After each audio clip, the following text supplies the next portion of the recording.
Então, falando um pouquinho aqui sobre os exames que podem ser feitos. Então, o médico, ele sempre vai avaliar a criança, vai escutar a história clínica. Então, o que é a história clínica? O que está acontecendo, né? O que a criança está sentindo? Quais são os sintomas? E o que aconteceu antes do aparecimento dos sintomas? Então, qual tipo de alimentação a criança está? Está em aleitamento materno? Como está a dieta materna? Está em uso de fórmula? Qual tipo de fórmula? Né? Quanto tempo para o aparecimento aí desses sintomas também? Então, ele vai escutar toda a história clínica da criança. Feito isso, ele vai avaliar quais são os sintomas da criança. Placa vermelha, urticária, angioedema, que são os inchaços, opa, pode produzir IgE. Então, neste caso, tem sim alguns exames que podem, num conjunto aí de história clínica, exame TPO, ajudar no fechamento do diagnóstico. Ah, a criança só tem sintoma gastrointestinal. Ah, então ela possivelmente não vai produzir IgE. Então, neste caso, não vai ter exame nenhum a ser feito. Por quê, gente? Porque os exames, né, que são os exames de sangue, que geralmente ali é o imunocap ele é o mais completo, né, o RAST ou o imunocap, que vai medir ali no sangue, para se a criança ela produz IgE acima do normal para aquele alimento ou para aquela proteína alimentar, ou então prick teste, que é feito lá no consultório do alergista, que é aquele teste das picadinhas. Ele também vai medir imunoglobulina E para ver se a criança está produzindo imunoglobulina E acima do normal. Produzindo, né, vai ser como eu disse, mais um fator para se somar à história clínica ao TPO para ajudar no fechamento do diagnóstico. A criança tem dermatite atópica ou tem asma. Nestes casos também o médico pode solicitar algum exame de sangue ou prick teste, que é feito pelo alergista, para saber se a criança produz alguma IgE para ajudar no fechamento do diagnóstico a quais alimentos aquela criança possa estar reagindo. Porque nestes casos, como eu expliquei aqui para vocês, como é um sintoma misto, ela pode produzir, né, outras células tardias, mas pode produzir IgE também. Então, nestes casos, pode positivar, pode ou não positivar. Eu tenho pacientes que positivam para IgE e eu tenho pacientes que mesmo com a dermatite atópica não vão positivar para IgE.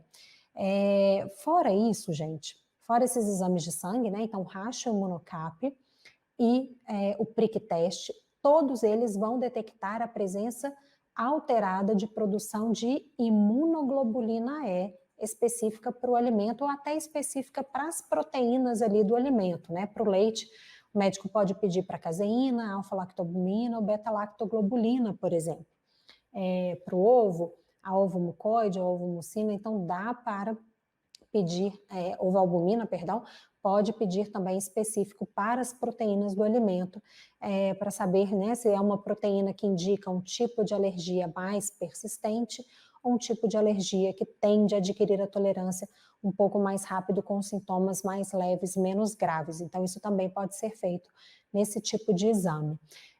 Fora isso, nós temos um outro tipo de exame que pode ser feito pelo alergista no consultório, para auxiliar na detecção de outras alergias alimentares para a criança que faz sintomas tardios, para a criança que faz aquele mecanismo celular que eu expliquei aqui para vocês.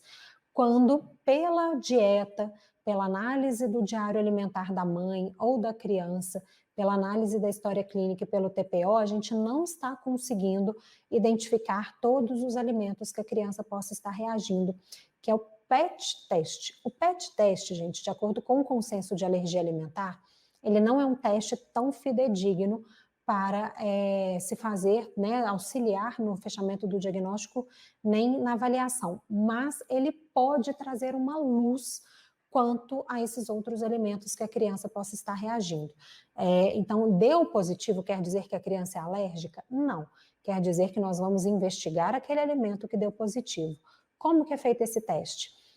Geralmente nas costas da criança, o médico ele vai colocar ali os substratos dessas proteínas alimentares e também ele vai investigar outras substâncias, né, para ver se a criança é alérgica a outras substâncias, como por exemplo aí ácaros, pelo de animal, epitélio de animal, pólen, látex, então ele pode colocar várias substâncias ali nas costas da criança, até aquele níquel, né, que é de bijuteria, muitas vezes, ele vai colocar várias substâncias ali, vai colocar o adesivo e vai observar se a criança vai fazer alguma reação tardia a estes substratos.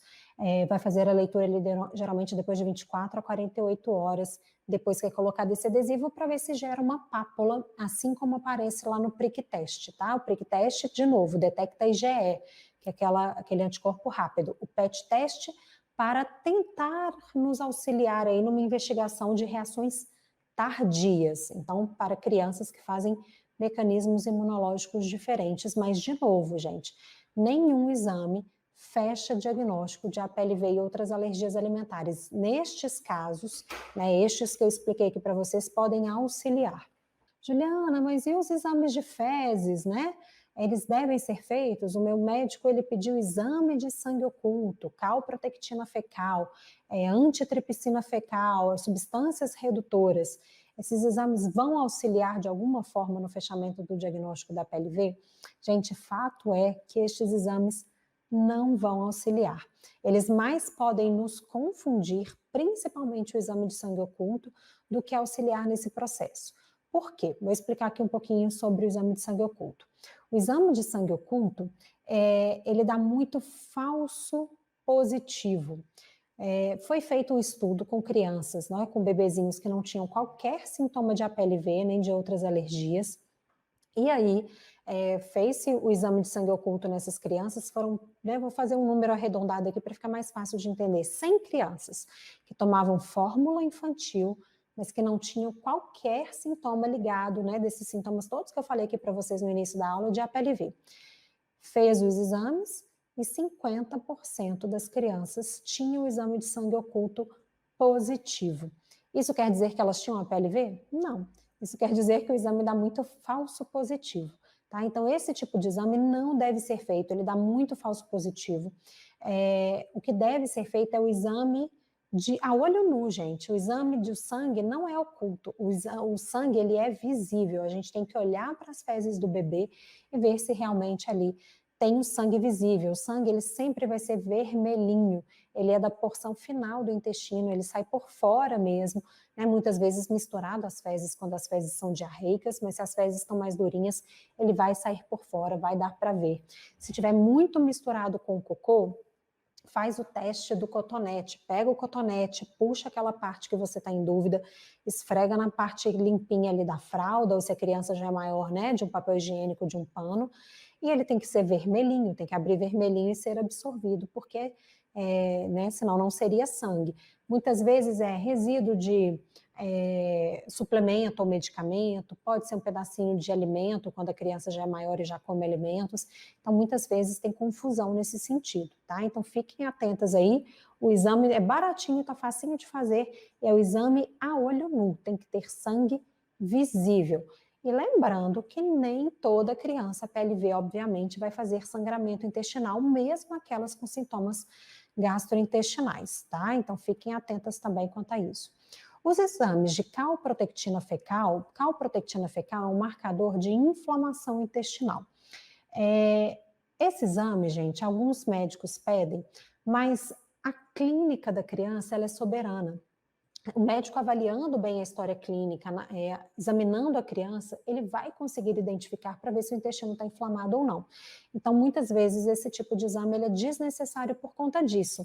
Avaliando bem a clínica da criança, não precisa, né, pedir para que a família perca seu precioso tempo e dinheiro ali fazendo o exame de fezes, que um bom médico, um bom profissional pela clínica, pelo exame da criança, vai conseguir já ver que aquele intestino está inflamado. O intestino inflamado, ele mostra sinais, né? Então, as fezes vão estar ou mais presas ou mais diarreicas, o cheiro vai estar mais forte, a coloração muitas vezes altera, muitas vezes tem distensão abdominal e muco junto, então não vai estar tudo bem, não vai estar tudo normal com o intestino dessa criança.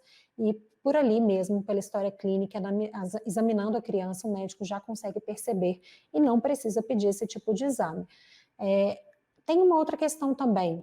Nós ainda não temos, tem alguns estudos sendo feitos, mas não temos um valor de calprotectina para falar assim, acima desse valor pode ser a PLV, abaixo desse valor não é a PLV. Então não tem um valor exato, tá? Muitas vezes o que eles fazem é pedir um exame no início ali do tratamento e depois com a entrada do tratamento, a mudança na dieta, os cuidados do dia a dia, pede-se novamente um outro exame para ver a diferença entre os valores, mas de novo, a clínica da criança ela é soberana a isso.